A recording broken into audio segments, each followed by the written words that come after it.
নমস্কার। আজ শোনাব সত্যজিৎ রায়ের লেখা একটি গল্প, টেলিফোন।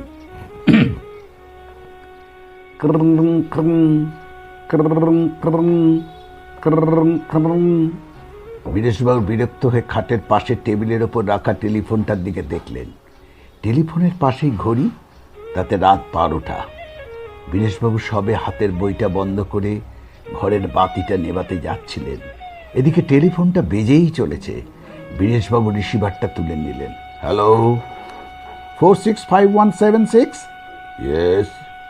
বীরেশবাবু আছেন? বীরেশচন্দ্র নিয়োগী কথা বলছি। ও নমস্কার। নমস্কার। এত রাতে ফোন করছি বলে কিছু মনে করবেন না। ঠিক আছে, কি ব্যাপার? আপনার সঙ্গে কয়েকটা কথা ছিল। আপনি কে বলছেন জানতে পারি? আমার নাম গণপতি সোম। বীরেশবাবুর বিরক্তটা আবার মাথাচাড়া দিয়ে উঠল। বললেন, কিন্তু এখন তো কথা বলার সময় হবে না, আমি শুতে যাচ্ছিলাম। আর তাছাড়া আপনাকেও তো আমি চিনি না।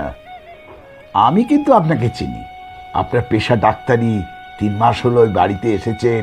আগের বাড়িতে আগুন লেগে প্রচুর ক্ষতি হয়েছে আপনার, তাই আপনাকে এখানে উঠে আসতে বাধ্য হয়েছেন। আপনার স্ত্রী গত হয়েছে আজ 11 বছর হলো। আপনার বয়স 55। আপনার একটি ছেলে আছে ইঞ্জিনিয়ার, সে ভূপালে থাকে। কেমন, ঠিক বলিনি? বীরেশবাবু যার পর নাই বিস্মিত হলেন। বললেন, আপনি এত কথা জানলেন কি করে? ধরে নিন এটা আমার একটা বিশেষ ক্ষমতা। এখন বলুন, আপনি আমার কথাগুলো শুনতে চান কি না? বেশি সময় লাগবে না তো? না না, অবশ্যই কথার পর যদি কথোপকথন চলে তাহলে কিছুটা সময় তো লাগতে পারে। আচ্ছা ঠিক আছে, বলুন। আজ থেকে 7 বছর আগেকার কথা বলছি। আমার পেশা ছিল ওকালতি। আপনি সেই সময় মুক্তরাম স্ট্রিটে থাকতেন, তাই নয় কি? হ্যাঁ, ঠিক বলেছেন। আপনার ছেলের নাম অরূপ? হ্যাঁ হ্যাঁ, এটাও আপনি জানেন কিনা দেখুন, আপনার ছেলের একটি বন্ধু ছিল, নাম শ্রীপতি। হ্যাঁ, তখন সে সিটি কলেজে পড়তো। হ্যাঁ, তা হতে পারে। ছেলের বন্ধুদের খবর আমি সব সময় রাখতাম না। এই শ্রীপতি ছিল আমার মেজ ছেলে। খুব ভালো ছেলে ছিল, যেমন পড়াশোনায় তেমনি স্বভাব চরিত্রে। তার বন্ধুদের মধ্যে সবচেয়ে অন্তরঙ্গ ছিল আপনার ছেলে অরূপ। কিন্তু দুর্ভাগ্যক্রমে আমার ছেলে কুসঙ্গে পড়ে। তার ফলে ক্রমে তার মধ্যে অনেক বদঅভ্যাস দেখা দেয়। অরূপ অনেক চেষ্টা করেছিল তাকে বুঝিয়ে বলে এই কুসঙ্গ ত্যাগ করাতে, কিন্তু তাতে কোনো সফল হয়নি। অথচ শ্রীপতির উপর থেকে অরূপের টান যায়নি। অরূপ বদ্ধপরিকর ছিল শ্রীপতিকে আবার সৎপথে ফিরিয়ে আনবে, কিন্তু তার চেষ্টা বৃথা হয়। এইসব কি আপনার জানা?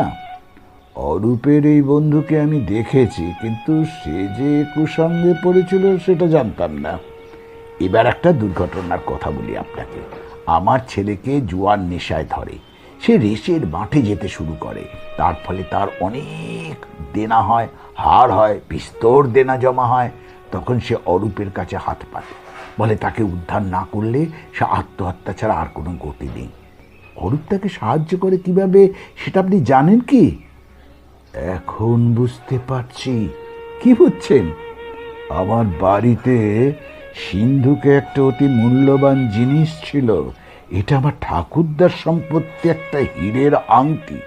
হ্যাঁ, আপনার ঠাকুরদা ছিলেন চণ্ডীপুর স্টেটের রাজার গৃহ চিকিৎসক।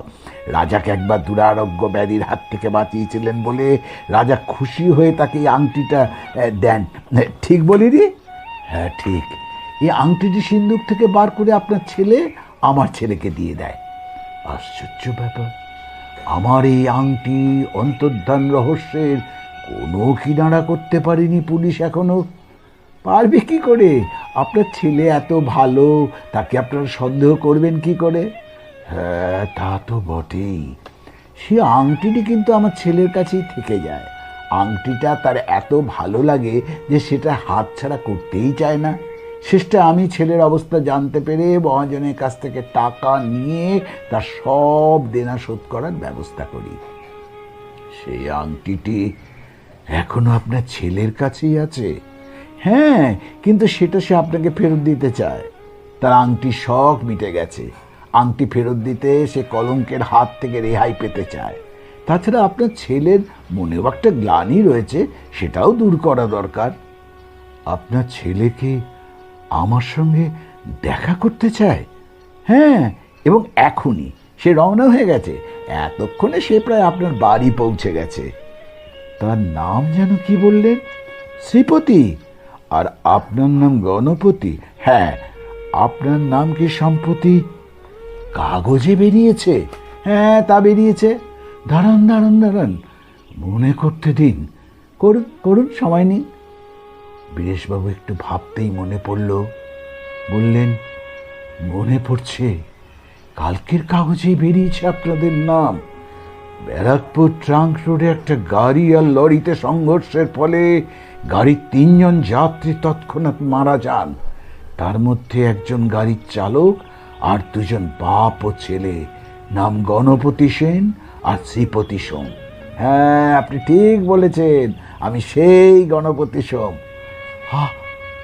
আপনি তার মানে আপনি যা ভাবছেন তাই। কিন্তু এটা যে অসম্ভব। কেন অসম্ভব হবে? দেখুন তো আপনি কোনো শব্দ শুনতে পাচ্ছেন কিনা? হ্যাঁ হ্যাঁ, পাচ্ছি। কি শব্দ? কে যেন আমার নিচের দরজায় টোকা মারছে। নিস্তব্ধ রাতে বীরেশবাবু স্পষ্ট শুনতে পেলেন সে শব্দ, টক টক টক টক টক টক। তারপর টেলিফোনে শুনলেন, দরজাটা খুলে দিন, আমার ছেলে অপেক্ষা করছে। না না না, আমি দরজা খুলব না। বীরেশবাবু বুঝলেন তার গলা শুকিয়ে আসছে, তার ডানাতে রিসিভারটা কাঁপছে। আবার টেলিফোনে কথা। দরজা না খুললে সে ঢুকতে পারবে, সে ক্ষমতা তার আছে। এবার শুনুন, তার কোনো আওয়াজ পাচ্ছেন কিনা? সিঁড়ি দিয়ে কে যেন উঠে আসছে ওপরে, পায়ের শব্দ হচ্ছে। আপনি কোনো চিন্তা করবেন না বীরেশবাবু, সে আপনাকে বিরক্ত করবে না, কোনো বিরক্ত করবে না। শুধু আপনার পাশের ঘরে গিয়ে টেবিলের উপর রেখে আসবে আংটিটা। চরম আতঙ্কে বীরেশবাবু বললেন, না না না, আপনি আমার ছেলেকে ডেকে নিন, ওকে ডেকে নিন। আর তো উপায় নেই বীরেশবাবু, সে আপনার দোতলায় পৌঁছে গেছে। বীরেশবাবু স্পষ্ট শুনলেন পাশের ঘরে পায়ের শব্দ। শব্দটা এক মুহূর্তের জন্য থামলো, আবার শোনা গেল। এবার সিঁড়ি দিয়ে নেমে যাওয়ার শব্দ। টেলিফোনে কথা এলো। এবার আপনি নিশ্চিন্ত। আপনার টেলিফোন রেখে পাশের ঘরে গিয়ে দেখুন। আমি আসি। আপনার সঙ্গে আলাপ করে খুব ভালো লাগলো। Good night. বীরেশবাবু রিসিভারটা রেখে দিলেন। তার কপাল এই পৌষ মাসেও ঘর মাখত। কিছুক্ষণ বিছানায় চুপ করে বসে থেকে তিনি উঠলেন। অতি সন্তর্পণে আস্তে আস্তে এগিয়ে গিয়ে পাশের ঘরে বেজানো দরজাটা খুলে ঘরে ঢুকে বাতিটা জ্বাললেন। হ্যাঁ হ্যাঁ, সত্যি পড়ে আছে টেবিলের ওপর। এ অল্প আলোতেও ঝলমল করছে তার দুটি 7 বছর পরে ফিরে পাওয়া তার ঠাকুরদাদার আংটি। এই সেই আংটি।